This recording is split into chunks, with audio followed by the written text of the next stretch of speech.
আমি যদি কোনদিন পথ ভুলে যাই, হাত ছানি দিয়ে কাছে নিও, মমতার বন্ধনে আমায় বেঁধে সব ভুল ক্ষমা করে দিও। আমি যদি কোনদিন পথ ভুলে যাই, হাত ছানি দিয়ে কাছে নিও, মমতার বন্ধনে আমায় বেঁধে সব ভুল ক্ষমা করে দিও। জেনে না জেনে কত করি অপরাধ, কখনো করো না তুমি বাদ প্রতিবাদ। জেনে না জেনে কত করি অপরাধ, কখনো করো না তুমি বাদ প্রতিবাদ। তোমার দয়ার সীমা নেই, সেই দয়া পেতে কাঁদি আমিও, মমতার বন্ধনে আমায় বেঁধে সব ভুল ক্ষমা করে দিও। আমি যদি কোনদিন পথ ভুলে যাই, হাত ছানি দিয়ে কাছে নিও, মমতার বন্ধনে আমায় বেঁধে সব ভুল ক্ষমা করে দিও। ভুল ছাড়া জীবনে আর কি আছে, ভুল করে ফিরে আসি তোমার কাছে। ভুল ছাড়া জীবনে আর কি আছে, ভুল করে ফিরে আসি তোমার কাছে। তোমার দেওয়া সেই রহমের পথ, সেই পথে চলবার শক্তি দিও। আমি যদি কোনদিন পথ ভুলে যাই, হাত ছানি দিয়ে কাছে নিও, মমতার বন্ধনে আমায় বেঁধে সব ভুল ক্ষমা করে দিও।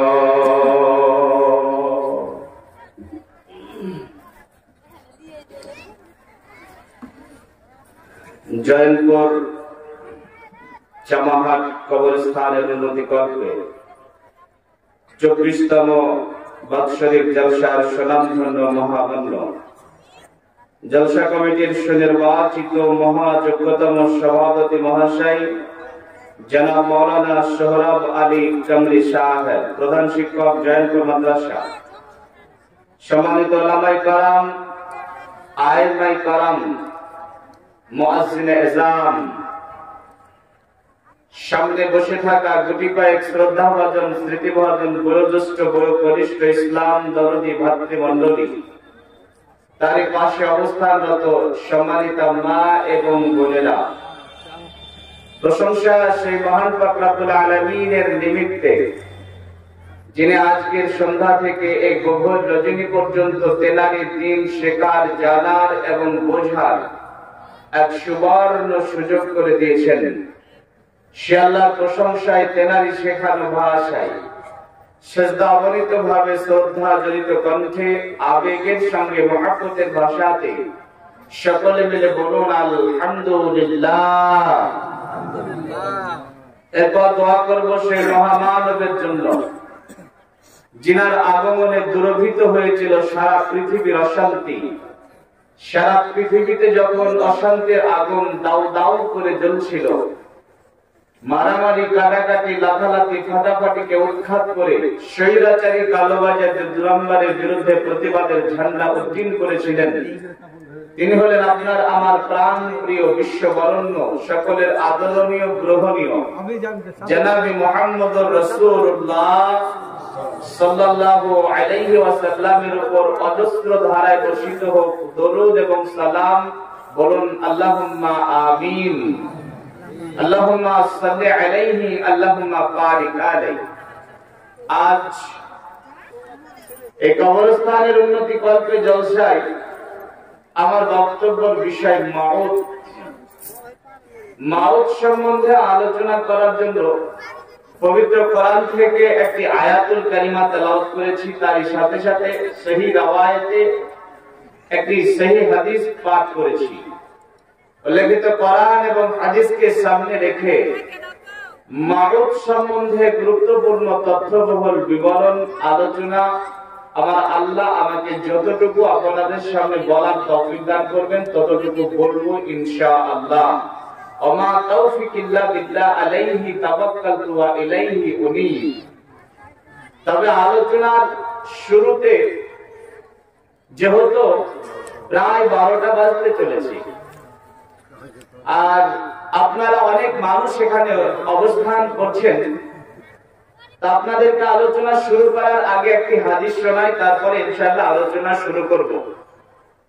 আল্লাহর রাসূল সাল্লাল্লাহু আলাইহি ওয়াসাল্লাম বলেছেন, হাদিসের রাবি আবি হুরায়রা, তিনি বলেন আল্লাহর নবী বলেছেন, আল্লাহর নবী বলেছেন, মহান আল্লাহ বলেছেন। আলেম ওলামা এখানে আছেন, সাইকুল হাদিস পাশে বসা আরো আলেম ওলামা আছেন।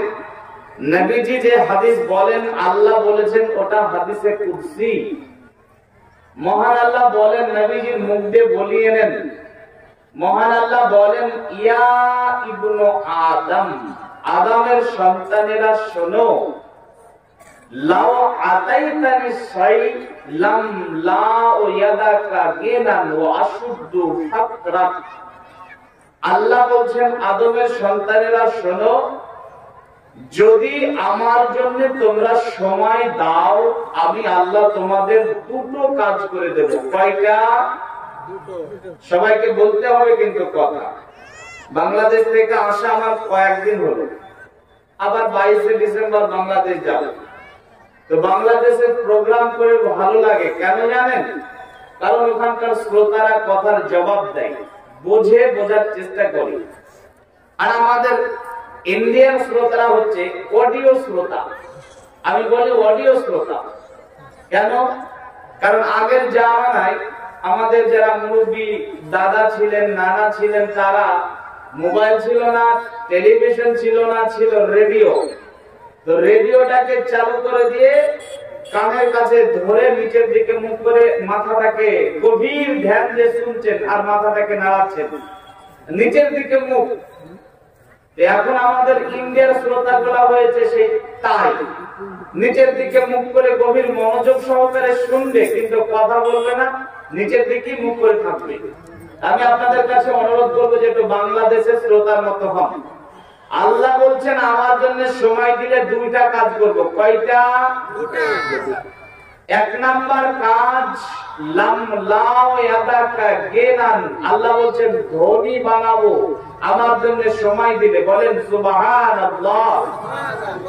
দুই নাম্বার ওয়া আশুদ্দু ফাকরাক, দারিদ্রতা বন্ধ করে দেব। যে দুইটা পৃথিবীর মানুষ কখনো আশা করতে পারে না। পৃথিবীর মানুষ কখনো নিজেকে ধনী মনে করতে পারে না। পৃথিবীর মানুষ কখনো নিজেকে অভাব মুক্ত মনে করতে পারে না। পারে নাকি ভাই? এইদিকে বক্তা চেয়ারে বসে আছে, সামনে আর যাই হোক না কেন বক্তার দিকে চোখ থাকা লাগবে আপনার। কারণ আপনার চাইতে বয়সে যদিও ছোট, যদিও বিদ্যায় ছোট, তারপরে এই চেয়ারটায় যতক্ষণ পর্যন্ত বসেছি, আপনি আর যাই হন না কেন, এখন আপনারা মুস্তাদ শিক্ষক, এটা মেনে নিতে হবে। যার জন্য আমার দিকে চেয়ে, আমার দিকে তাকিয়ে আলোচনা শ্রবণ করবেন। পৃথিবীতে একটা মানুষ নিজেকে কখনো ধনী মনে করতে পারে না, পারে ভাই? আপনাদের এলাকার সবচাইতে ধনী মানুষটাকে জিজ্ঞাসা করবেন, তোমার তো এখন এত টাকা, কয়েক কোটি টাকার মালিক তুমি, আর কি কিছু লাগবে না, এটি তোমার হয়ে গেছে? তখন একবার দেখবেন তো তার জবাবটা, সে বলবে যে আমি এর ডবল চাই। বলবে কি বলবে না? এটা মানুষের 4খানা বাস, 4খানা লরি রয়েছে, মাঠের 20 বিঘা সম্পদ রয়েছে, মাসে কয়েক লাখ টাকা রোজগার রয়েছে। জিজ্ঞাসা করেন এত তোমার সম্পদ আর লাগবে না বাপু, এটি হয়ে গেছে? তখন সে বলবে আমি এর ডবল চাই। বলবে না? বলবে না? নবীজি বলছেন লাউ কানা লি ইবনে আদম ওয়াদিয়ানে লাবতাগা সালিসান। আপনাদের জয়ন্তপুরের যদি কোনো মানুষের পুরো ভারতবর্ষটা হয়ে যায়, তারপরও তার মন ভরবে না। ও বলবে বাংলাদেশটা কবে পাবো, পাকিস্তানটা কবে পাবো, এইরকম ভাবে তার চা এটা পূরণ হবে না, চাইতেই থাকবে। আল্লাহ বলেন আমার জন্য সময় দাও, আমি আল্লাহ এই যে তোমার খাই খাই নেই আরো লাগবে, হচ্ছে না, এটা সম্পূর্ণ করব। তোমার দারিদ্রতা বন্ধ করব, অভাব মুক্ত করব। এরপর তিনি বলেন ফাইলাম তাফআল, যদি আমার জন্য সময় না দাও, লামলাউ ইয়াদাকা সুবলান, ব্যস্ত বানাবো, ওয়ালা মাসুদ্দু ফাকরা, দারিদ্রতাও বন্ধ করব না। আল্লাহর জন্য সময় না দিলে আল্লাহ দুটো কাজ করেন, এক আল্লাহ ওকে ব্যস্ত বানান, দুই আল্লাহ দারিদ্রতা বন্ধ করেন না। দেখেন না আজকে পৃথিবীর মানুষ কত ব্যস্ত, সদাই ব্যস্ত। আপনাদের জয়ন্তপুরে কিন্তু এই কটা মানুষ বসবাস করেন না, এর চাইতে আরো হাজার গুণে মানুষ বাড়িতে, এর চাইতে কয়েক গুণ বেশি মানুষ মেলাতে, এর চাইতে কয়েক গুণা বেশি মানুষ আপনার রাস্তাতে আছে না নাই? আল্লাহকে সময় দেয়। আজকে কোরআন হাদিসের মাহফিল হচ্ছে, আলেম ওলামার সমাগম হয়েছে, এখানে মাত্র এলাকার বড় মাদ্রাসা সাইকুল হাদিস বসে আছে, আর কেমন মায়ের বেটা তুমি রাস্তার মেলাতে ঘুরে বেড়াচ্ছ আল্লাহকে সময় না দিয়ে।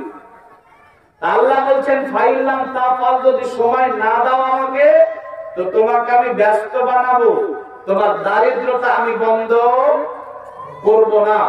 দেখেন আজকের মানুষ কত ব্যস্ত, সারাদিন দোকানদারি করেছে, সন্ধ্যায় বাড়ি ফিরেছে, এখন মেয়েটাতে আব্বু আব্বু আব্বু আব্বু করে পিছন পিছন দৌড় দিচ্ছে, স্ত্রী দুটা কথা বলবে, সমানেই কথা বলার, বেচারা পায়খানা ঘরে ঢুকেছে, তারপরে হাতে ক্যালকুলেটর, কেন? দোকানের হিসাব মেলাতে পারে।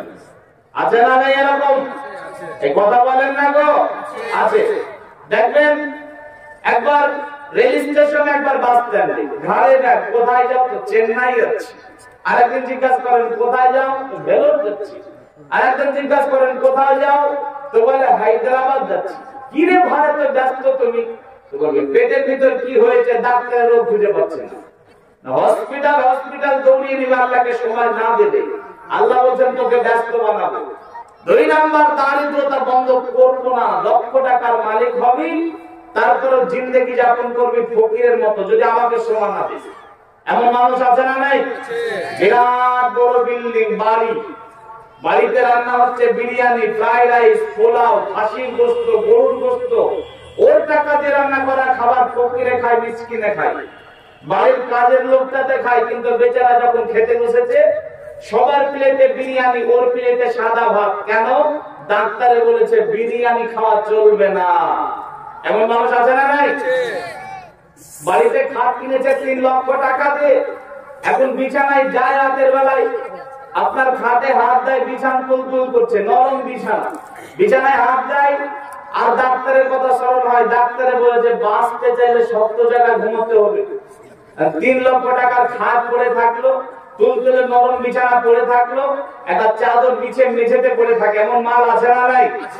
দিন মজুর খেটে খাচ্ছে, রেস্কা চালিয়ে খাচ্ছে, মাঠে সারাদিন কাজ করছে, রসগোল্লার দোকানে ঢুকে পেট পরিপূর্ণ করে রসগোল্লা খাচ্ছে, আর এই আমটা ঘুরি নিয়ে অনেকগুলো পকেটে টাকা নিয়ে রসগোল্লার দোকানের সামনে দাঁড়িয়ে চিন্তা করছে একটা রসগোল্লা খাবো, সুগার তো আমার হাই, কি করা যায়?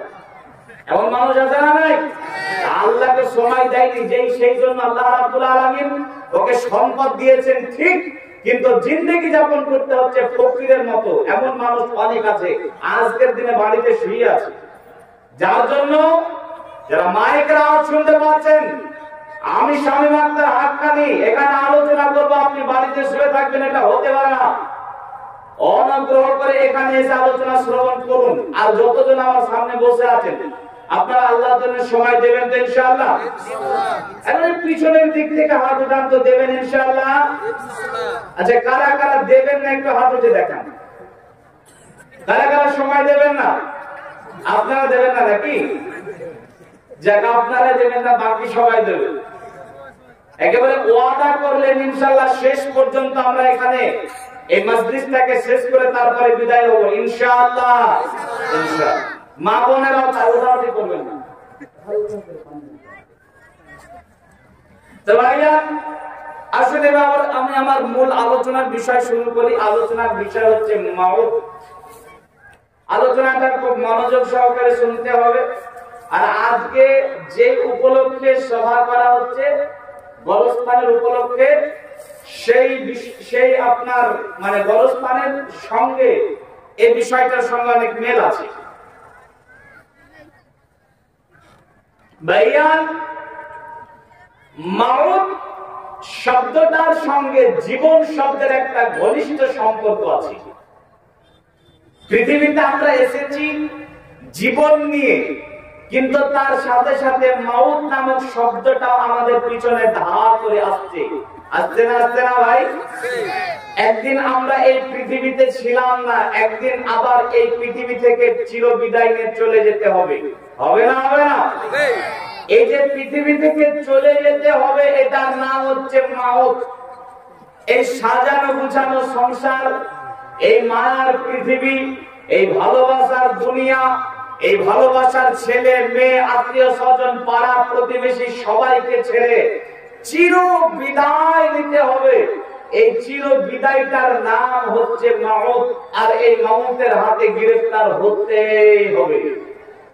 আল্লাহ রাব্বুল আলামিন বলেন, বিসমিল্লাহির রহমানির রহিম, ফাইদা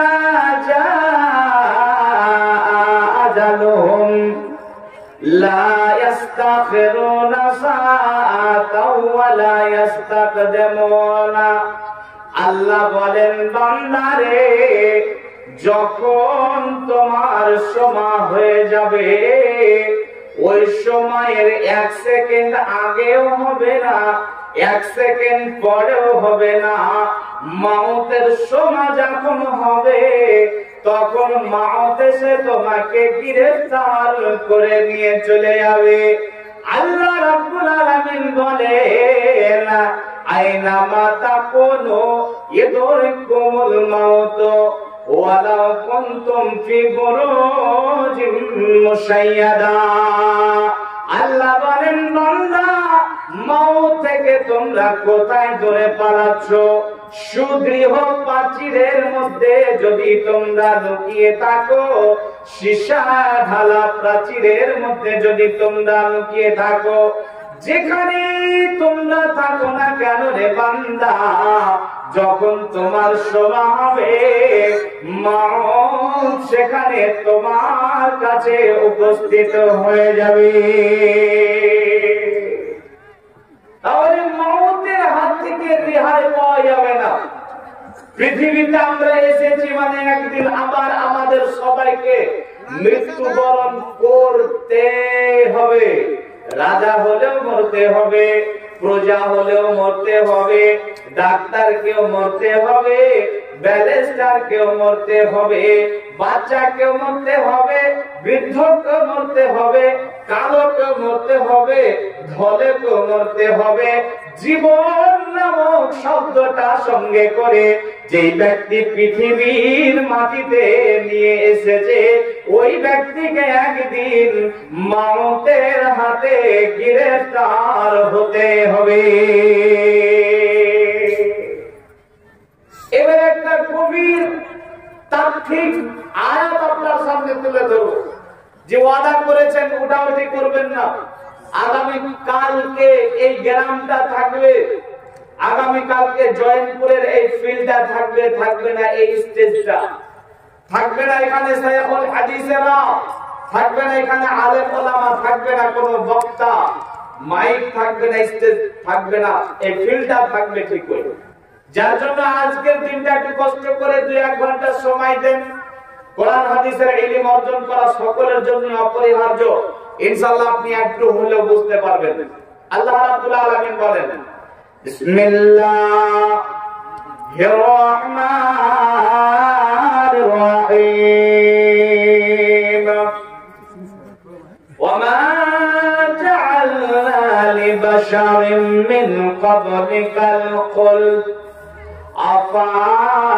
আফাইন মিত্তা ফাহুমুল খালিদুন কুল্লু নাফসিন যায়িকাতুল মাউত। দুটা প্রশ্ন করব, উত্তর দেবেন সবাই। পৃথিবীর মাটিতে আমার নবীর চাইতে ভালো মানুষ আর কেউ ছিলেন? কথা বলেন। পৃথিবীর মাটিতে গুণের দিক দিয়ে সর্বশ্রেষ্ঠ আমার নবী, চেহারার দিক দিয়ে সর্বশ্রেষ্ঠ আমার নবী, চরিত্রের দিক দিয়ে সর্বশ্রেষ্ঠ আমার নবী। মানুষ পৃথিবীর মাটিতে যত এসেছিলেন, আসবেন, আছেন, এদের মধ্যে সর্বশ্রেষ্ঠ হচ্ছেন আমার নবী, যেই নবীর কোনো গুনাহ ছিল না। মা তাকাদ্দামা মিন জামবিহি ওয়া মা তাআখার, যেই নবীর আগের এবং পরের সব গুনাহ মাফ ছিল। ওই নবীকে আল্লাহ ডেকে বলছেন, নবীজি ওয়া মা জাআলনা লিবাশারিন মিন ক্বাবলিকাল খুলদ, ইতিপূর্বে যত মানুষ পৃথিবীর মাটিতে এসেছিল, ইতিপূর্বে যত মানুষ, যত নবীর উম্মত পৃথিবীর মাটিতে এসেছিল, আমি কাউকে চিরস্থায়ী করে পৃথিবীর মাটিতে পাঠাই নাই। নবী গো আপাইন মিত্তা, আপনাকেও মৃত্যুবরণ করতে হবে। আমার নবী এত সর্বশ্রেষ্ঠ হওয়ার পরে, যেনার কোনো গুনাহ ছিল না, নিষ্পাপ নবী হওয়ার পরে, চরিত্র এত ভালো হওয়ার পরে, এত সার্বিক গুণ থাকার পরে, আমার নবীকে আল্লাহ দেখে বলছেন, নবী গো আফাইন মিত্তা, আপনাকে মৃত্যুবরণ করতে হবে। নবীর উম্মতের দল, আল্লাহর গোলামের দল, নবীকে আল্লাহ দেখে কথা বলে সারা পৃথিবীর নবীর উম্মতকে আল্লাহ কথা বললেন, তোমাদের নবী যদি পৃথিবীর মাটি থেকে বিদায় নেয়, তাহলে তোমরা ভাবিও না তোমরা চিরস্থায়ী দুনিয়াতে থাকবে, তোমাদেরকে আমি চিরস্থায়ী করে দুনিয়াতে পাঠিয়েছি। না না না, এটা হবে না, হবে না, হবে না। কুল্লু নাফসিন যায়িকাতুল মাউত, সকলকে একদিন মাউতের হাতে গ্রেফতার হতে হবে। হঠাৎ করে তোমার একদিন এমন হবে, মাউতের হাতে তুমি গ্রেফতার হবে। ডাক্তার মশাই সেদিন হয়ে নিরুপায়, কবে তবু ভাই বন্ধু মাতা ও পিতায় শেষে দেখা করে নাও সবে একবার, নারী ডুবি গেলে রুগী বাঁচিবে না আর, আত্মীয় স্বজন যাবে এ কথা শুনিয়া হুলস্থুল পাকাইবে কাঁদিয়া কাঁদিয়া। জন্তু আজরাইল এসেছে সময়, কবে রে আদম সন্তান ছিল কি আমায়, এখনই তোমায় আমি পড়াবো কাফলা, একা করে অন্ধকারে করাবো শয়ন, এখনই তোমার বংশে তুমি বানাবো, বিষয় সম্পত্তি সব অন্যকে দানিব, এখনই গৃহহীন বধূ বিধবা যে হবে, পিতা মাতা তোর সব সাগরে ডুবিবে, সমগ্র জগৎ মিললে করলে উদ্ধার, তবু মোর হাতে তোর নাই নিস্তার। তাহলে ভাইয়া একদিন আমাদের সকলকে মৌতের হাতে গ্রেফতার হতে হবে। এবারে আসেন, কবে মৃত্যু হবে, মৃত্যু কখন হবে, মৃত্যু কোন বয়সে হবে? আজকে আল্লাহর কিছু বান্দার কথাবার্তা শুনে, আল্লাহর কিছু বান্দার ব্যবহার দেখে মনে হয় যে মালাকুল মউতের সঙ্গে এদের একটা কন্ট্রাক্ট রয়েছে। একজন মানুষ নামাজ পড়ে না, একজন যুবক নামাজ পড়ে না, ওকে আপনি বলেন ভাই চলেন নামাজ পড়বেন, তখন সে ব্যক্তি আপনাকে জবাবে বলবে আগামী সপ্তাহ থেকে পড়বো, ওয়াদা করছি। বলে না গো? এমন মানুষ আছে না নাই? তো আগামী সপ্তাহ পর্যন্ত বাঁচবে এই গ্যারেন্টি কোথা পেল? একটা বেনামাজি বোন নামাজের কথা বললে বলে এখন বাচ্চা কোলে, বাচ্চাটা একটু বয়স হোক তখন থেকে নামাজ ধরবো, দিন ইসলাম পালন করব। তো বাচ্চা বড় হওয়া পর্যন্ত ও যে বাঁচবে এই গ্যারেন্টি কোথা পেল? মনে হয় এদের কথাবার্তা শুনে যে মালাকুল মউতের সঙ্গে কন্ট্রাক্ট রয়েছে। বন্ধু, মাউত কখন আসবে, কোন সময়তে আসবে, কোন বয়সে আসবে, এটা কেউ জানে না। ইমাম মালিক রাহিমাহুল্লাহ স্বপ্নে দেখছেন মালাকুল মউতের সঙ্গে সাক্ষাৎ। এবার ইমাম মালিক রাহিমাহুল্লাহ মালাকুল মউতকে ডেকে বললেন, মালাকুল মউত, পৃথিবীর মাটিতে আমি কতদিন থাকব? মালাকুল মউত ইমাম ইবনে মালিক রাহিমাহুল্লাহকে 5টা আঙ্গুলের ইশারা করলেন। এবার ইমাম মালিক মালাকুল মউতকে বলছেন, মালাকুল মউত 5 আঙ্গুল মানে আপনি কি বোঝাতে চাচ্ছেন? আমি কি 5 দিন থাকবো, নাকি 5 মাস থাকবো, নাকি 5 বছর থাকবো? তো ইমাম মালিকের জবাব দেওয়ার আগেই তেনার ঘুমটা ভেঙে গেছে। ইমাম মালিক চিন্তা করতে আরম্ভ করেছেন, মালাকুল মউত আমাকে 5টা আঙ্গুল দেখালো, এর মানে কি আমি 5 দিন থাকবো, নাকি 5 বছর, নাকি 5 মাস? তিনি চিন্তায় চিন্তিত হয়ে পড়লেন। সকাল বেলাতে সেই জামানার বিখ্যাত একজন ইমাম, ইমাম ইবনে সিরিন, তিনি স্বপ্নের তাবির করতে পারতেন। এবার ইমাম মালিক রাহিমাহুল্লাহ ইমাম ইবনে সিরিনের দরবারে উপস্থিত হলেন। হওয়ার পরে বলছেন, আমি গত রাত্রিতে স্বপ্ন দেখেছি মালাকুল মউতের সঙ্গে আমার সাক্ষাৎ। এবারে মালাকুল মউতকে বললাম আমি কতদিন পৃথিবীতে থাকবো? তো মালাকুল মউত আমাকে 5টা আঙ্গুলের ইশারা করলো।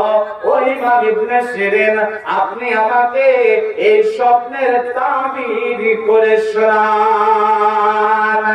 ইমাম ইবনে সিরিন বলছেন ইমাম মালিক রাহিমাহুল্লাহকে যে মালাকুল মউত আপনাকে 5টা আঙ্গুলের ইশারা করে এটাই বোঝাতে চেয়েছেন পৃথিবীর মাটিতে, আসমানের উপরে, জমিনের উপরে 5টা এমন বিষয় রয়েছে যার জ্ঞান আল্লাহ ছাড়া আর কারো কাছে নেই। না মানুষ জানে, না জিন জানে, না ফেরেশতারা জানে। ওই ইমাম ইবনে মালিক মালাকুল মউত আপনাকে 5টা আঙ্গুলের মাধ্যমে ওটাই জানাতে চেয়েছেন। আল্লাহ জানেন কিয়ামত কবে হবে, আল্লাহ জানেন বৃষ্টি কবে হবে, আল্লাহ জানেন মায়ের পেটের ভিতরে কি সন্তান আছে, আল্লাহ জানে মানুষ আগামীকালকে কি খাবে, কোথা খাবে, আর আল্লাহ জানে মানুষের মত কোথায় কোন বয়সে হবে, আর কেউ জানে না। এটা আপনাকে জানাতে চেয়েছেন। অতএব বন্ধুরে, আল্লাহর গোলাম রে, কখন আপনার মৃত্যু হবে এটা আল্লাহ ছাড়া আর কেউ জানে না। আমার আল্লাহ বলেন, মহান আল্লাহ বলেন, দুটো জিনিস মানুষকে আকর্ষণ করে, দুটো জিনিস মানুষকে আকর্ষণ করে, একটা তার দানা পানি আর একটা তার মত। ওয়ামা তাদরি নাফসুম মাযা তাকসিবু গাদা ওয়ামা তাদরি নাফসুম বিআইয়ি আরজিন তামুত। दो चीज आदमी रात का जोर जोर एक आवेदना दिगा है गोरा। দুই জিনিস মানুষের করে আকর্ষণ, প্রথম তার দানা পানি, দ্বিতীয় মরণ। যার যেটা লেখা আছে যায় দেখাইয়া, মরণ যেখানে যার যাইবে ঘটিয়া। অতএব কোন বয়সে মওত হবে, বাচ্চাতে হবে নাকি বুড়োতে হবে নাকি তার মাঝারি বয়সে হবে, আল্লাহ জানেন আর কেউ জানে না। অতএব বন্ধুরে, সদা সর্বদা চিন্তা করবেন যে আমার যে কোনো সময় মওত হয়ে যেতে পারে।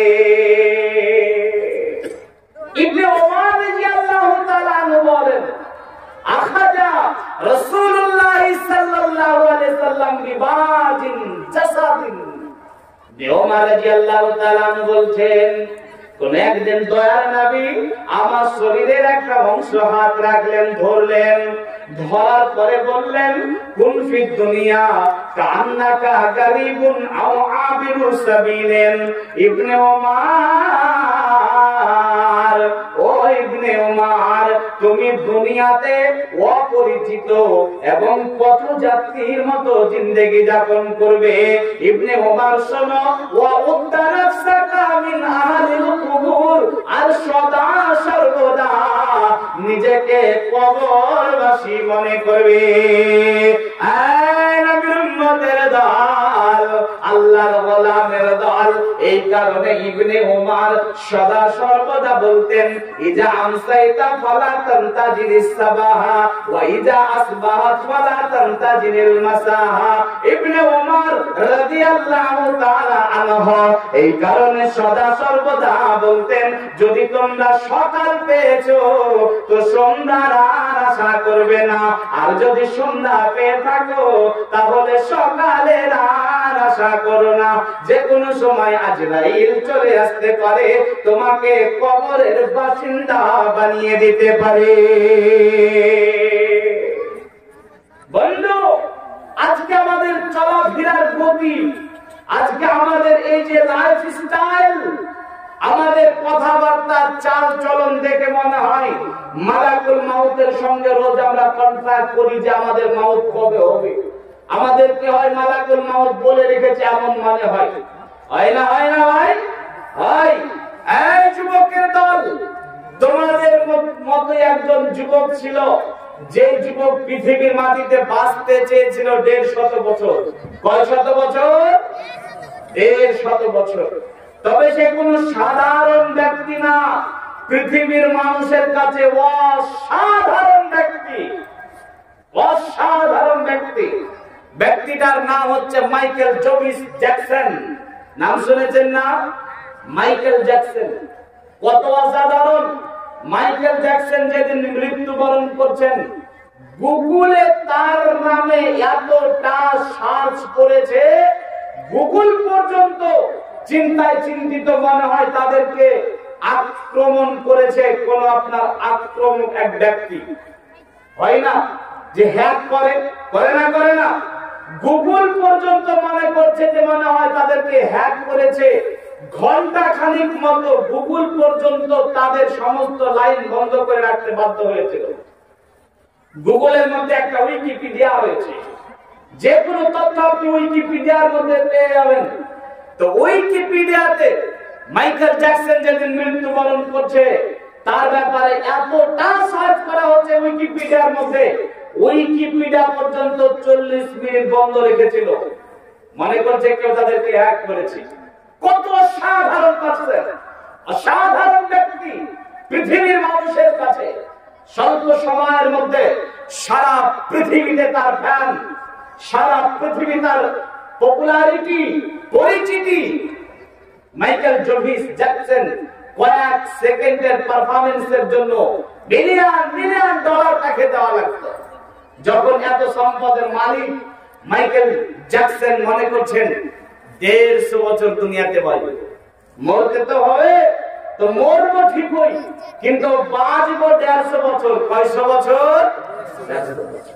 এই 150 বছরের টার্গেটে মাইকেল জ্যাকসন চলতে আরম্ভ করলো। লক্ষ লক্ষ টাকা দিয়ে একাধিক ডাক্তারকে পুষে রাখতো। একটা খাবার মুখে দেওয়ার আগে খাবারটাকে পরীক্ষা নিরীক্ষা করার পরে মুখে যাওয়া, যে কোথায় খাবার খেয়ে মরে যাবো আগে। মানুষের সঙ্গে যখন মাইকেল জ্যাকসন আসতো, গ্লাভস ব্যবহার করতো, মাস্ক ব্যবহার করতো, অনেক ভিড়ের মধ্যে মাইকেল জ্যাকসন যেত না। টার্গেট 150 বছর। বন্ধু, আল্লাহ বলেন কবে মরবি, কোথায় মরবি এটা আমার হাতে, পৃথিবীর কেউ বলতে পারবে না এতদিন বাঁচবো। 150 বছরের টার্গেট নিয়ে এত সচেতনতা, এত পরীক্ষা নিরীক্ষা, এত ডাক্তার, কিন্তু মাইকেল জ্যাকসনের যখন 50 বছর বয়স, ডাক্তাররা দাঁড়িয়ে আছে আর আজরাইল এসে মাইকেল জ্যাকসনকে কবরের বাসিন্দা বানিয়েছে। অতএব যুবক ভাবিও না এখন মরবো না, বৃদ্ধ হলে মরবো। তরুণ ভাবিও না এখন মরবো না, বৃদ্ধ হলে মরবো। ও যুবকের দল, কত যুবক পিতা মাতাকে ফাঁকি দিয়ে সারা জীবনের জন্য চলে যায়, বাইরে যায় কাজ করার জন্য, বিবিকে ছেড়ে যায়, আর কোনদিন বাড়িতে আসে না, লাশ হয়ে বাড়িতে আসে। কত মৌলানা জালসার স্টেজে উঠেছে, মাইকে মুখটা লাগিয়েছে, কিন্তু স্টেজ থেকে লাশ হয়ে চলে গেছে। কত সাংবাদিক ক্যামেরার সামনে দাঁড়িয়ে খবর পড়তে পড়তে পড়তে পড়তে লাশ হয়ে সেখান থেকে চলে গেছে। কত নামাজি সাজদায় পড়েছে আর সাজদা থেকে মাথা উঠাতে পারেনি, লাশ হয়ে গেছে। কখন মওত তোমার কাছে চলে আসবে তুমি জানো না, যে কোনো সময় মওত এসে তোমাকে গ্রেফতার করে নিতে পারে। মাছরাঙা উড়িতেছে উপরে তোমার, কখন কুদিয়া পরে ঠিক নাহি তার। মাছরাঙা মাছ এখন, মাছরাঙা মাছ যেমন ধরে নিয়ে যায়, সাথী মাছ যত থাকে কোথাকে পালায়, ওই দিকে নিয়ে গিয়ে গাছের উপরে ডালেতে আছাড় মেরে খায় পেট ভরে। ওই মতো আজরাইল আসিবে দাঁড়াতে, লুকাইয়ে আছে তুমি পাও না দেখিতে। ওই মতো আজরাইল তোমাকে ধরিয়া কবরের মধ্যে কাল খাইবে বসিয়া। যার জন্য মওতের জন্য তৈরি হন, সদা সর্বদা আপনি কবরবাসী, এটাই নিজের চিন্তা করো। ভাইয়া এবারে আসেন, মওত যখন হবে তখন মানুষকে একটা কঠিন কষ্টের সম্মুখীন হতে হবে। মওত যখন হবে তখন মানুষকে একটা কঠিন কষ্টের সম্মুখীন হতে হবে।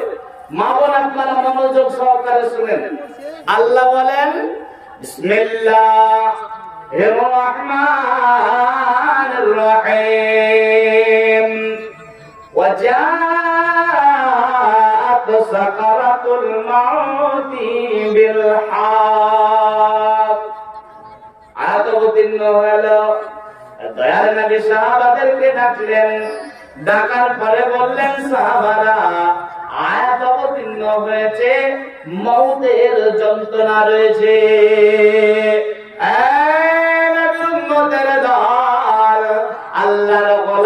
একদম ভালো করে শোনেন।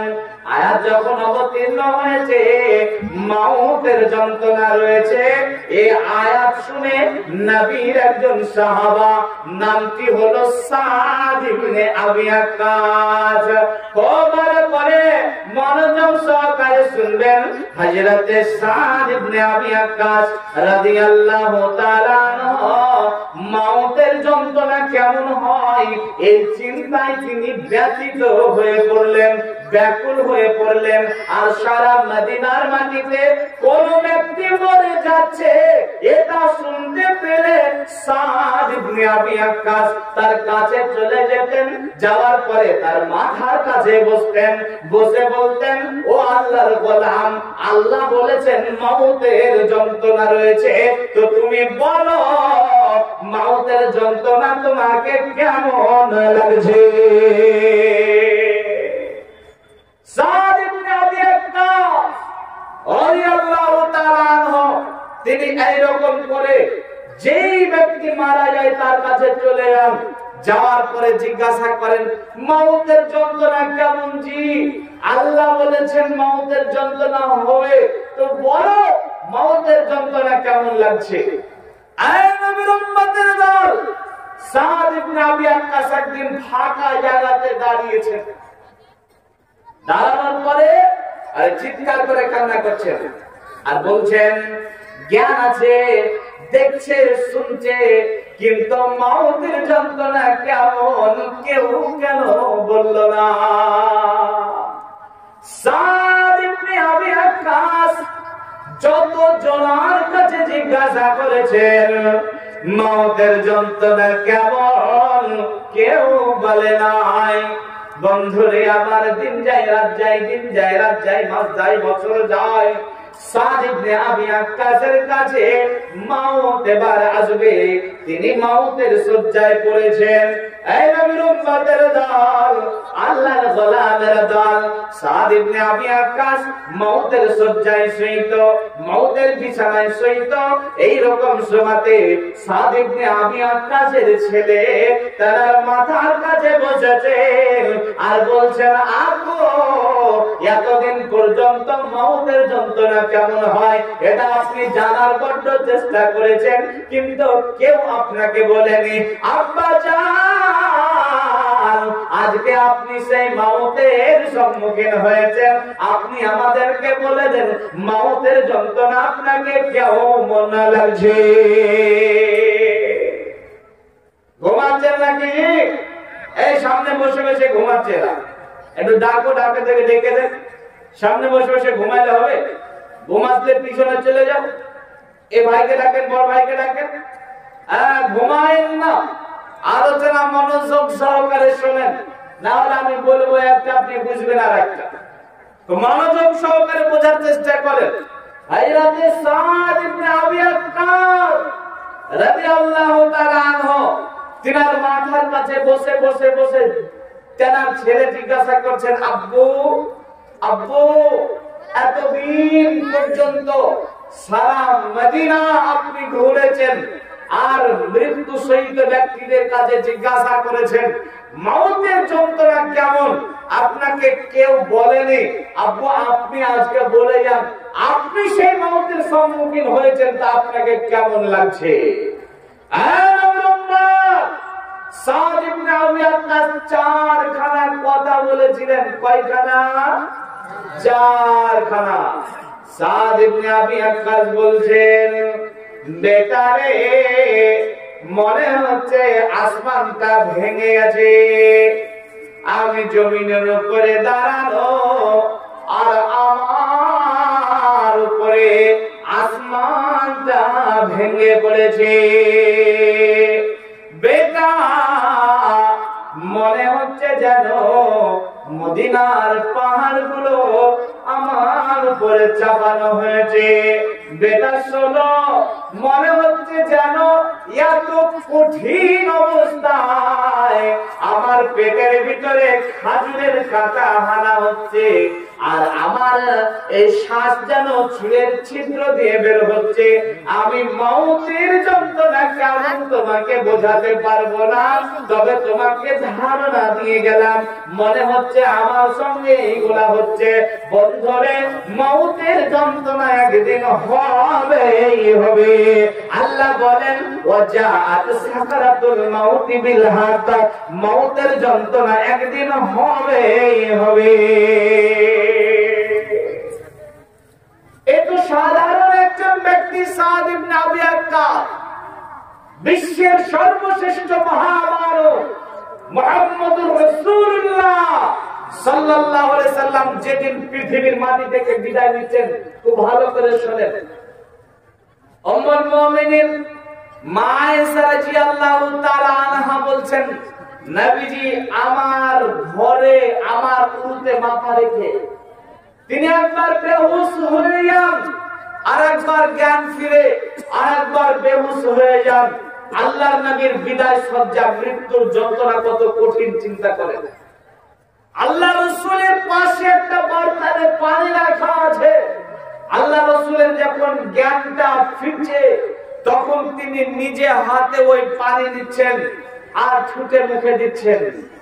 বন্ধুরে আমার, দয়ার নবীকে কাফেররা অনেক আঘাত করেছিল, তায়েফের মাটিতে অনেক মেরেছিল, যুদ্ধের ময়দানে নবীকে মেরে দাঁত ভেঙে দিয়েছিল। কিন্তু কোনদিন আমার নবী আল্লাহকে বলেননি, আল্লাহ এই ব্যথা সহ্য করতে পারছি না, কিন্তু মওতের যন্ত্রণা এত কঠিন। আল্লাহর নবী বলছেন, আল্লাহুম্মা হাওবিনা আলা মুহাম্মাদিন সাকারাল মাউত। আল্লাহর নবী বলছেন, ও আল্লাহ, আমি এই মওতের যন্ত্রণা সহ্য করতে পারছি না, তুমি আমার মওতের যন্ত্রণা কমিয়ে দাও।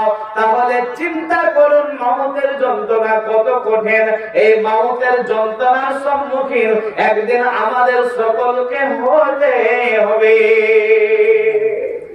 ভাইয়ান, রাত্রি অনেক, প্রায় 12টা বেজে গেল। জানছি এখন ব্রেনে কাজ করবে না, ধরবে না, তারপরে একটু কষ্ট করে মনোযোগ সহকারে শুনতে হবে। আলোচনা লম্বা করব না, ইনশাআল্লাহ ফজর যেহেতু আমাদের আদায় করতে হবে, যার জন্য স্বল্প সময়কে উঠে পালাবেন না। জি, ওয়াদা করেছিলেন আগে যে পালাবো না, তো ওয়াদাটাকে ধরে রাখেন। মাউত দুই রকমের হয়, এক ভালো মাউত আর এক খারাপ মাউত। ভালো মানুষের ভালো মাউত হয়, খারাপ মানুষের খারাপ মাউত হয়।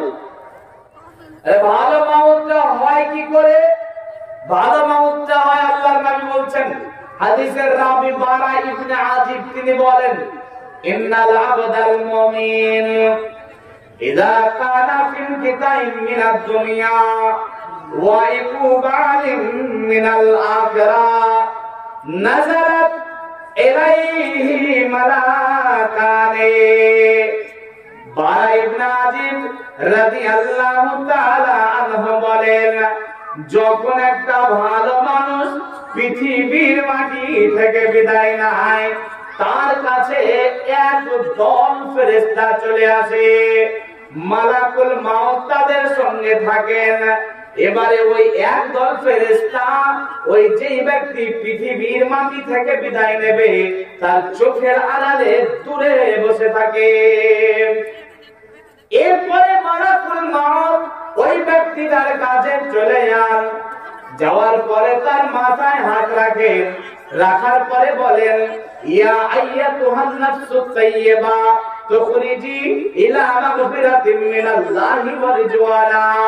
মালাকুল মাউত এবার ওই ব্যক্তিকে বলে, ও পবিত্র আত্মা, ও ভালো আত্মা, তুমি বের হয়ে এসো আল্লাহর সন্তুষ্টির দিকে, আল্লাহর ক্ষমার দিকে। দয়ায় বলেন, একটা কলসিকে কাত করলে যেমন কলসির মধ্যে থেকে পানি বের হয়ে আসে, ওই রকম তার রূহটা বের হয়ে আসে। যখনই রূহটা বের হয়ে আসে, ওই যে দূরে একদল ফেরেশতা বসেছিল, ওই ফেরেশতার দলটি দৌড়ে চলে আসে। ফেরেশতার দলটি তাদের সাথে জান্নাতের কাফন, জান্নাতের সুগন্ধি নিয়ে আসে, আর সঙ্গে সঙ্গে সঙ্গে তার রূহটাকে জান্নাতের কাফনে জড়িয়ে নেয়, জান্নাতের সুগন্ধি দিয়ে সুগন্ধ করে দেয়।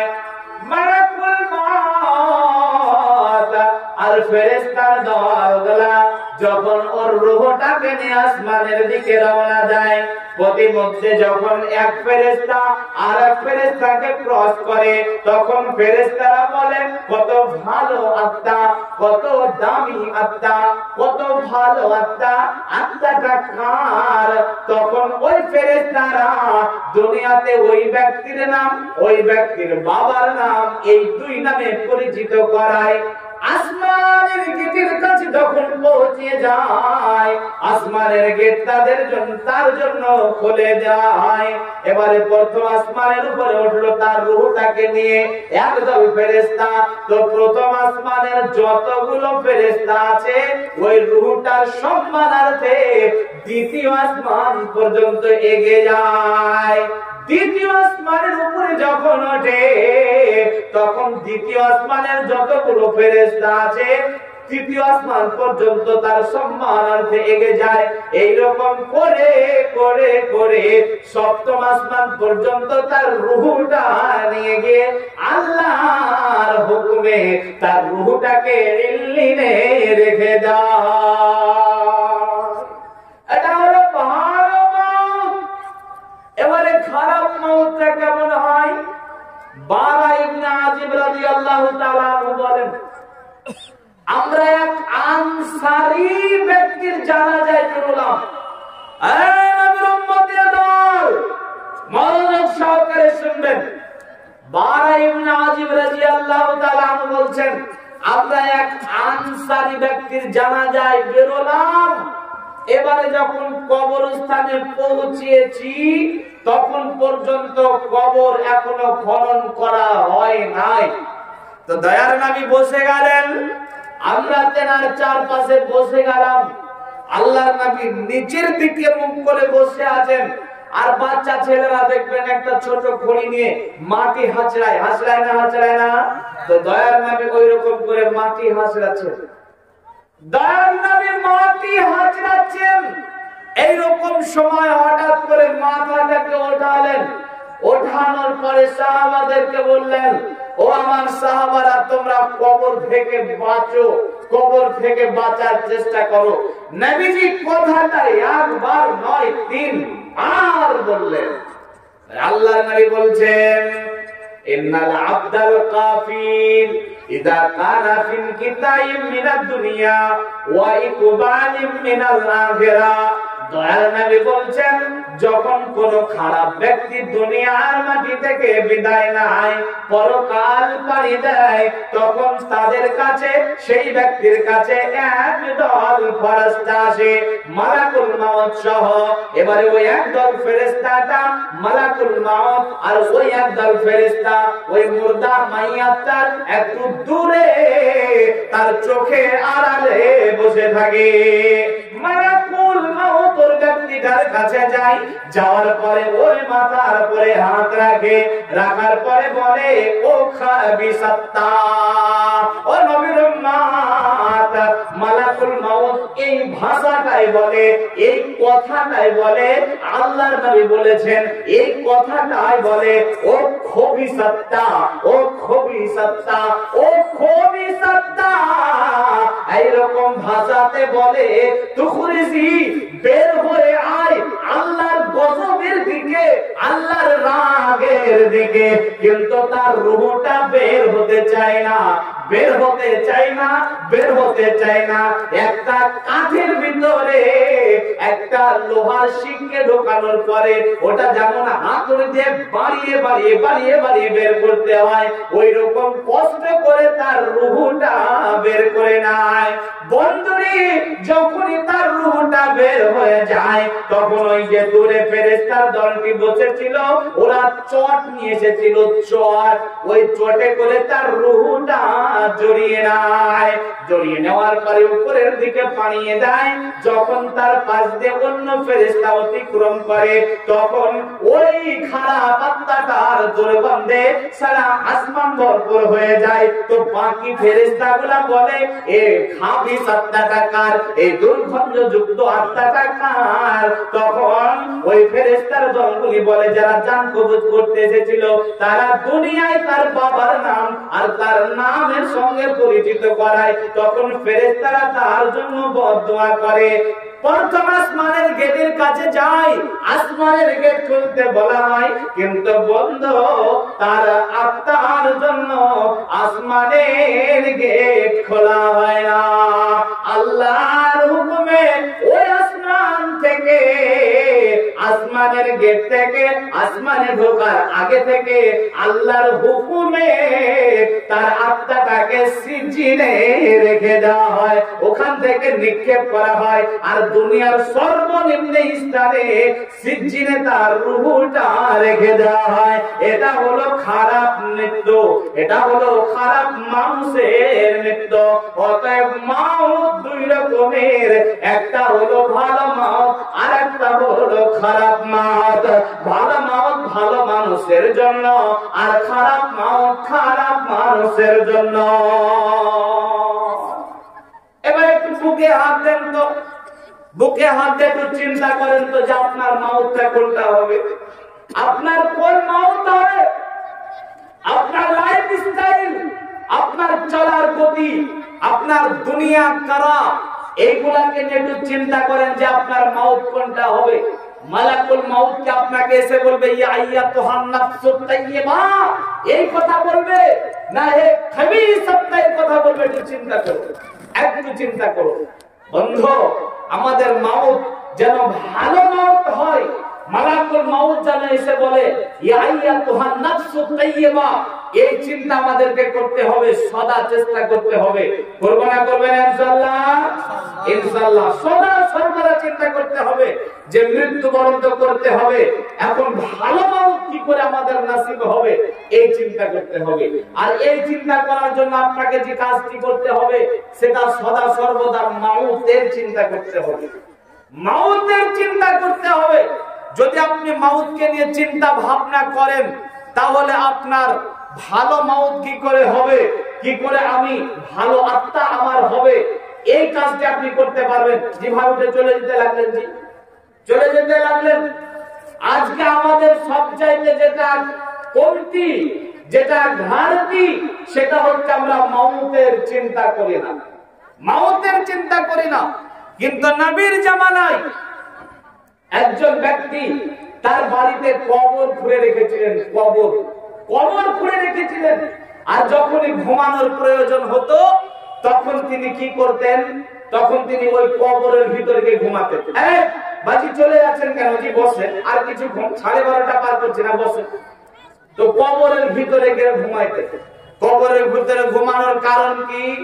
তখন তিনি বলতেন যে আমি কবরের ভিতরে এই কারণে ঘুমাই, আমি যেন সদা সর্বদা মাউতকে চিন্তা করতে পারি, মাউতকে চিন্তা করতে পারি, মাউতের চিন্তা যেন আমার জেহেন থেকে কখনো আউট না হয়ে যায়, এই কারণে আমি কবরের মধ্যে ঘুমাই।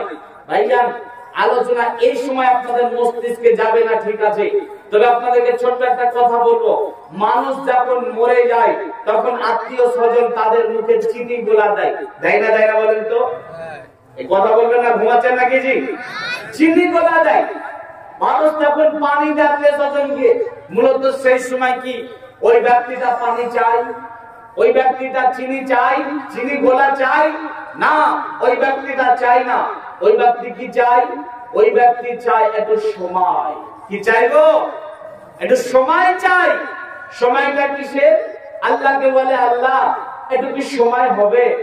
একটু যদি সময় হতো, তাহলে আমি আল্লাহর রাস্তায় কিছু দান করে যেতাম। ওই মুর্দা ব্যক্তিটা মৃত্যু সজ্জায় শুয়ে এই কথা বলে, আল্লাহ একটু কি সময় হবে, আমাকে যদি একটু সময় দাও, তাহলে আমি একটু দান করে যাব। ভাইয়া, একটু জিনিস লক্ষ্য করেন, খেয়াল করেন, ওই সময় ওই ব্যক্তিটা পৃথিবীর অন্য কোন ইবাদত কেন করতে চায় না? কেন দান করতে চায়? কারণ ইবাদতের জগতে দান এমন একটা ইবাদত যেটা আল্লাহ রাব্বুল আলামিনের রাগকে দমন করিয়ে দেয়, যেটা আপনার বিপদ আপদ বাধা মুসিবতকে দূর করে দেয়। তো মওতের সময় ওই ব্যক্তিটা এত কঠিন বিপদের মধ্যে থাকে, সেই কারণে আল্লাহকে বলে, আল্লাহ একটু কি সময় হবে আমি দান করে দেব। আমাদের সবাইকে মৃত্যুবরণ করতে হবে। আপনি যে বাড়িটাতে থাকেন ওটা আপনার জায়গা না, আপনি যে বাড়িটাতে ঘুমিয়ে থাকেন ওই ঘর আপনার না, পৃথিবীর কোন জায়গা আপনার নামে লেখা নেই। তবে এই যে উদ্দেশ্যে আজকে জালসা করা হচ্ছে, এই জালসার স্টেজের পিছনে যে গোরস্থান, এই গোরস্থানে 3.5 হাত মাটি আপনার জন্য লিখে দেওয়া আছে। আপনি সেই কবরকে ভুলে যেতে পারেন, কবর আপনাকে কখনো ভুলে না। ওই কবরটাই হচ্ছে আপনার আসল জায়গা। তো আমি আপনাদের কাছে আলোচনা ইনশাআল্লাহ করব, মা বোন আপনারা আছেন তাদের আলোচনা করব, আপনাদের করব। এখন এই আলোচনার মধ্যখানে আমি আপনাদের কাছে একটা আবদার করব। কোরআন মাজিদ 30 পারায়, কয় পারায় বলেন তো? 30 পারায়। তো আমি কি 30 জন আল্লাহর গোলামকে দেখতে পাবো যারা আল্লাহর রাস্তে একটি করে 1000 টাকা দান করবেন? আপনি ওই কবরকে, কবরস্থানকে লক্ষ্য করে, আপনার আসল ঘর কবরকে লক্ষ্য করে আপনি এই কবরস্থানের জন্য একটি করে 1000 টাকা মাত্র 30 জন আল্লাহর গোলাম কে আমার সামনে একটু আসবেন, একটু মুসাফা করবেন। একজন আসুন, একজন শুরু করুন, একজন শুরু করুন। কবরের জন্য আপনার রুহটা যেন তাইয়্যিবা রুহ হয়, এই কারণে আসুন তো ভাই, একজন আসুন, শুরু করুন। একজন, কি নাম ভাই? শীষ মাহমুদ শেখ, 500 টাকা বাকি। আচ্ছা লিখেন। আচ্ছা আপনার আব্বাও নেই, মাও নেই। যাক, শীষ মাহমুদ শেখ ভাই আমার 1000 টাকা দিয়েছেন, 500 নগদ, 500 বাকি। ভাই দুনিয়ার সম্পদ দুনিয়ায় করে থাকবে, কিচ্ছু নিয়ে যেতে পারবেন না। এবার জি উঠিয়েন না জি, টাকা দিয়েন চাহে না দিয়েন, কিন্তু উঠিয়েন না, মজলিস নষ্ট করিয়েন না। আমার শীষ মাহমুদ ভাই মা নেই, বাবা নেই, এই কবরের বাসিন্দা হয়ে গেছে। এই কবরের বাসিন্দা, কবরে শুয়ে আছে, যে কবরে একদিন আপনাকেও যেতে হবে, আমাকেও যেতে হবে। তো উনি ওনার পিতা মাতার জন্য 1000 দিয়েছেন, 500 নগদ, 500 বাকি। দোয়া করেন, আল্লাহুম্মা সাল্লি আলাইহি, আল্লাহুম্মা বারিক আলাইহি। আর কোন আল্লাহর বান্দা আছেন আরেকজন শীষ মাহমুদ ভাইয়ের সঙ্গে হবে? ভাই টাকা পয়সা ব্যাংকে থাকবে, মরে যাবেন, কিছু নিয়ে যেতে পারবেন না, দুনিয়া পড়ে থাকবে। ছেলে মেয়ে আপনার নামে দান করবে কি করবে না কি গ্যারান্টি? কিন্তু এখন যদি আপনি একটু দান করেন তাহলে আপনি এই দানটা পাবেন। কবরকে দান, কবরস্থানকে দান করে যান, আপনার যেটা আসল ঘর সে ঘর তৈরি করে যান। 2 নাম্বার আমার শীষ মাহমুদের জোড়া ভাই কেউ আছেন? আসেন। সমতুল্লাহ মিস্ত্রি 1000 টাকা। সমতুল্লাহ মিস্ত্রি, আপনি বসে ভাই আসেন, একটু মুসাফা করবো, একটু মুসাফা করার কথা করেছি। 30 জন ভাইয়ের সঙ্গে মুসাফা করবো। আসেন মিস্ত্রি ভাই আমার, আসেন, আসুন। এই ভাই পিছনের দিক থেকে কেউ পালাবেন না, সামনের দিক থেকে পালাবেন।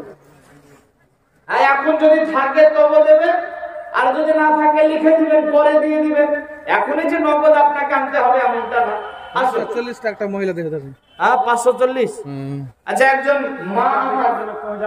মা বোনদের মধ্যে থেকে যদি পারেন 30 জন 500 করে টাকা লিখে দেন, আপনাদের জন্য দোয়া করবো। মুসাফির আলাতে আছি, আজ মুসাফা করি। কি নাম ভাই? শমীদুল্লাহ শেখ। আপনি মিস্ত্রি নাকি? আচ্ছা শমীদুল্লাহ ভাই আমার 1000 টাকা দান করেছেন, বলেন মারহাবা। আল্লাহুম্মা সাল্লি আলাইহি, আল্লাহুম্মা বারিক আলাইহি। রব্বুল আলামিন তোমার বান্দা শীষ মাহমুদ শমীদুল্লাহ ভাই আমার দুজনে 1000 করে 2000 টাকা দান করেছে। শীষ মাহমুদ ভাই নাই, বাবা নাই, মা কবরে পড়ে আছে, অন্ধকার কবরে, জানি না। শীষ মাহমুদের নাই, বাবা নাই, মা নাই, কবরে শুয়ে আছে। রব্বুল আলামিন জানি না কি হালাতে আছে। তোমার নবীর বয়ান অনুযায়ী কবর বড় খতরনাক জায়গা। দয়াল আল্লাহ রে, সন্তানের দানের বদলায় মা বাবার কবরকে জান্নাতের বাগান বানিয়ে দাও। আল্লাহুম্মা সাল্লি আলাইহি, আল্লাহুম্মা বারিক আলাইহি। আসেন, 2 নাম্বার হয়েছে। 3 নাম্বার, আল্লাহর কোন বান্দা আছেন 1000 টাকা দেবেন, এখন না দেন পরে দেবেন, লিখে দেন। 500 করে 2 কিস্তিতে দেবেন, দিয়ে যান, কবর স্থানকে দিয়ে যান, এটা আপনার ঘর। 2টা ভাই দুই ভাই, বড় ভাই আর ছোট ভাই। এখন বড় ভাইটা একটু চালাক বেশি, ছোট ভাইটা চালাক কম। তাফেনারা 50 টাকা ভুট্টা। আচ্ছা, আপনি আমাদের টাকা দিতে আসেন, আপনি মাইক নেন। লেখা তো জি, তাফেনারা 50 কেজি ভুট্টা। তাফেনারা 50 কিলো ভুট্টা। আল্লাহ তুমি বোনের দানকে কবুল করে নাও। আল্লাহুম্মা সাল্লি আলা আল্লাহুম্মা বারিক আলাই। তো ভালো করে শুনেন, যদিও গল্প তারপরেও জ্ঞান পাবেন। দুটা ভাই, বড় ভাই খুব চালাক, ছোট ভাইটা একটু কম চালাক। তো বাপের দু জায়গায় সম্পদ, এক গ্রামে আর এক শহরে। তো গ্রামের সম্পদ একটু বেশি, মাঠে জায়গা, মাঠের জমি এগুলো অনেক বেশি, আর শহরে একটু কম। তো বড় ভাই চালাকি করে ছোট ভাইকে বলছে, তুই বেশি নে, তুই ছোট তো, আমি বড়, আমি কম নি, আমি শহরের গোলামি, তুই গ্রামের গোলামি। তো বড় ভাই নিয়ে নিল আপনার শহরে ছোট ভাইকে। 1000 টাকা, এখানে আসেন, এখানে আসেন, একটু মুসাফা করিব, এখানে আসেন, একটু মুসাফা করবো আপনার সঙ্গে, শুধু মুসাফা করবো না কিছু না। হ্যাঁ, কি নাম? ফজলুর রহমান। ফজলুর রহমান বাজি আমার 1000 টাকা দান করেছেন। আল্লাহুম্মা সাল্লি আলাইহি আল্লাহুম্মা বারিক আলাইহি। একটা বাচ্চা ছেলে 1000 টাকা, এটা ভুলে যাব। আমার সাথী, আমার সঙ্গী, একসঙ্গে আমরা দাওরা হাদিস করেছি, শহীদুল ইসলাম, আপনাদের জয়নপুর মাদ্রাসার সম্ভবত শিক্ষক। উনি ওনার মা দান করেছে 100 টাকা। আল্লাহ যেন মায়ের দানকে কবুল করে নেন, হায়াতে তাইয়্যিবা সিহাতে কুল্লিয়া দান করেন, পরকাল বাসিন্দা হওয়ার সময় শাহাদা বাক্য পাঠ করে পৃথিবী থেকে বিদায় নেওয়ার তৌফিক দান করেন। আল্লাহুম্মা সাল্লি আলাইহি আল্লাহুম্মা বারিক আলাইহি। তো বলছিলাম, এবারে বড় ভাই শহরে চলে গেছে, ছোট ভাই গ্রামে বাস করে। তো বড় ভাই আমার দুটো ছেলে হয়েছে, শোনেন নবীর উম্মত, খুব মনোযোগ সহকারে শুনবেন। বড় ভাইয়ের দুটো ছেলে হয়েছে, শহরের দামি দামি জায়গায় বড় বড় ফ্ল্যাট তৈরি করেছে। এই দুই ছেলেকে জমিগুলা ভাগ করে দিয়েছে। এখন এই বড় জনা বয়স হয়েছে, অসুস্থ হয়ে পড়েছে, মৃত্যুবরণ করবে, এমন অবস্থা, বিদায় সজ্জা, এমন অবস্থা, একটা বাচ্চা ছেলে 50 টাকা। তো আপনার বিদায় সজ্জায় হবে এমন অবস্থায় ঘরে পড়ে থাকে, চলতে ফিরতে পারে না। তো একদিন ঘরের ডাইনিং এ দাঁড়িয়ে দাঁড়িয়ে দুই ভাইয়ের ঝামেলা হচ্ছে। তো ওই লোকটা ঘর থেকে বের হয়ে এসেছে যে কিসের ঝামেলা, আমার ছেলেরা ঝামেলা করছে। তো দূর থেকে দাঁড়িয়ে শুনছে, দুই ভাই বলছে, বাপ তো কিছুদিন পর মরে যাবে, কবর দিবি কোথায়? বাপ তো কিছুদিন পর মরবে, তো কবর দিবি কোথায়? ছোট ভাই বলছে, কেন, তোর জায়গাতে দেব। আর বড় ভাই বলছে, না না, আমার অন্য দামি জায়গা, রাস্তা লাগা জায়গা দেওয়া যাবে, তোর জায়গাতে দিবি। তখন বলছে, না না, আমার জায়গাতে তো আমি ফ্ল্যাট তৈরি করবো, ইঞ্জিনিয়ার দেখেছিলাম। এইরকম করে দুই ভাই ঝামেলা করছে। কি বিষয় বলেন তো? কোথায় কবর দিবে এটা নিয়ে। ওদের আপনি ভাবিয়েন না যে এই মাঠের সম্পদে বাড়ি গাড়ি, আপনার এটা ভাবিয়েন না। আপনার ছেলেদেরকে একটু বলে দেখবেন, বাপরে আমি যখন মরে যাব কবরটা আমার আঙ্গিনাতে দিস তো, দেখবেন আপনার ছেলেরা রাজি হবে না। মানে বাড়ি আপনার না, গাড়ি আপনার না, কিচ্ছু আপনার না, আপনার পরনের পোশাকটা আপনার না। তবে উম্মতে মুহাম্মাদি যেইটুকু দান আল্লাহর রাস্তায় করে যাবেন, এইটুকু আপনার নগদ, এইটুকু ব্যাংকে জমা থাকবে, আল্লাহর ব্যাংকে জমা থাকবে। যার জন্য মা মারা গেছে, কবরে চলে গেছে, ভাই মারা গেছে, কবরে চলে গেছে, বোন মারা গেছে, কবরে চলে গেছে, তাদেরকে একটু স্মরণ করে 1000 টাকা আপনাদের কাছে আবদার করেছে, 3 জনকে চেয়েছি। 4 নম্বরে কোন আল্লাহর বান্দা আসবেন,